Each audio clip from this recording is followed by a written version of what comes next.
আমি আশাবাদী। কারণ একটা জিনিস আমরা লক্ষ্য করেছি, খুব সতর্কভাবে আমি লক্ষ্য করেছি যে ডক্টর ইউনূস সাহেবের আমলে কিন্তু আমাদের এই দেশটা একটা মবের রাজত্বে পরিণত হয়েছিল। জাস্ট মবের রাজত্ব। উনি সিদ্ধান্ত নিয়েছিলেন যে উনি কোনো মবকে থামাবেন না, উনি মবকে এনকারেজ করবেন এবং উনি করে গেছেন পুরোটা সময় ধরে। এবং যে কারণে মানুষের মধ্যে একটা ভীতি ছিল, একটা আতঙ্ক ছিল। মানুষ ঘরের বাইরে মেয়েরা বের হতে আতঙ্কিত হতো যে বের হয়ে যাব কোন বিপদে না পড়ি। তো এরকম নানা ধরনের কিন্তু চিন্তা ভাবনা আমাদের সাধারণ মানুষকে আক্রান্ত করত। ইন্টারেস্টিং হলো, নির্বাচন হলো 12 তারিখ, 13 তারিখে কিন্তু এগুলো সব অফ হয়ে গেল। জাস্ট আর নাই, আর দেখলাম না। 13 তারিখে কি হয়েছিল? 13 তারিখে তখনও তো তারেক রহমান শপথই নেয় নাই। খেয়াল করেন, উনি তো তখন শপথ নেন নাই, শপথ নিয়েছেন চতুর্থ দিনে এসে। তাহলে মানুষ কিন্তু বুঝে গেছে যে এই ভদ্রলোক এতদিন ধরে যে কথাগুলো বলছে, যে ভঙ্গিতে বলছেন, সেই কথাগুলো তাদের মনে হচ্ছে না উনি এটা মিন করেছেন। আমরা গত কয়েকদিন ধরে সেটা দেখছি। তো উনি চাচ্ছেন, যেমন প্রথম আজকের মিটিং এ যেটা ক্যাবিনেট মিটিং এবং ওনার ভাষণে 3টা জিনিসকে উনি খুব গুরুত্বপূর্ণ মনে করেছেন এবং সবচেয়ে বেশি প্রাধান্য দিচ্ছেন। যে একটা হলো দ্রব্যমূল্য এবং দ্রব্যের সরবরাহ, দ্বিতীয়টা হলো আইন শৃঙ্খলা এবং তৃতীয়টা হলো বিদ্যুতের সরবরাহ যেন ঠিক থাকে। এটা তো আসলে প্রথমটা আর দ্বিতীয়টা কিন্তু মোটামুটি রিলেটেড। দ্রব্যমূল্য এবং দ্রব্যের সরবরাহ এই দুইটা যে মানুষের নাগালের বাইরে চলে যায়, এর কারণটা হলো দুর্নীতি এবং চাঁদাবাজি।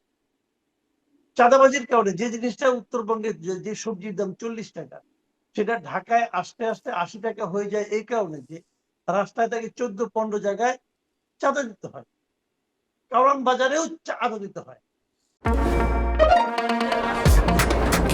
শুধুমাত্র সিটি ব্যাংকে অ্যাকাউন্ট থাকলেই করতে পারবেন গুগল পে। তাই অ্যাকাউন্ট খুলুন আজই।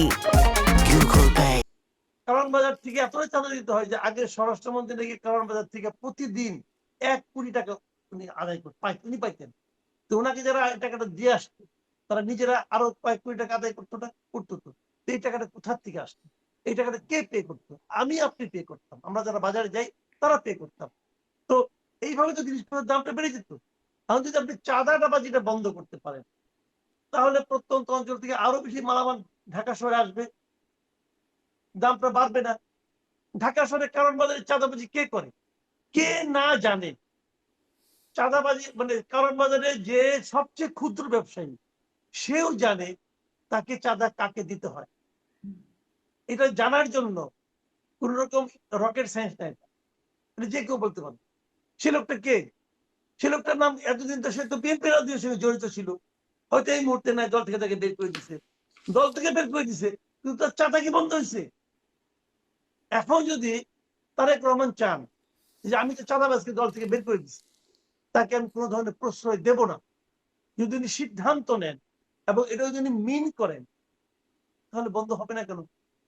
এবং যদি এই কথা বলেন যে যারা এই চাঁদাবাজকে প্রশ্রয় দিবে, টিকিয়ে রাখার চেষ্টা করবে, আমি তাদেরকে চাকরি থাকতে দিব না, তাদেরকে চাকরি থেকে ফায়ার করবো, উনি যদি সিদ্ধান্ত নেন এবং যদি উনি একটা ক্ষেত্রে ঘটিয়ে থাকেন, একবার যদি একজনের ক্ষেত্রে ঘটান, তাহলে দেখবেন যে বাকি সবাই একটা শিক্ষা পেয়ে যাবে। আমার ধারণা রমজানের এই মাসে উনি সেটা ঘটাবেন এবং আমার মনে হয় একটা ভালো লেসন চাঁদাবাজরা পাবে। নিশ্চয়ই এটার এই বিষয়ে অনেক অনেক তার জন্য শুভকামনা, এবং নিশ্চয়ই আমাদের প্রত্যাশাটা সেরকমটা তো থাকবে বটেই। একটা সমস্যার বড় একটা সমস্যার সমাধান এটি হলে হয়ে যায়। একটা আলোচনা হচ্ছে যারা মাসুদ কামাল আওয়ামী লীগের বিভিন্ন জায়গায় অফিস খুলছে, তালা খুলছে, কোথাও কোথাও জাতীয় পতাকা উত্তোলনের ঘটনা ঘটছে ঠিক নির্বাচিত হওয়ার পরপরই বিএনপি আওয়ামী লীগ আসার বিএনপি আসার পরে কি আওয়ামী লীগের জন্য সুখবর হয়ে গেল?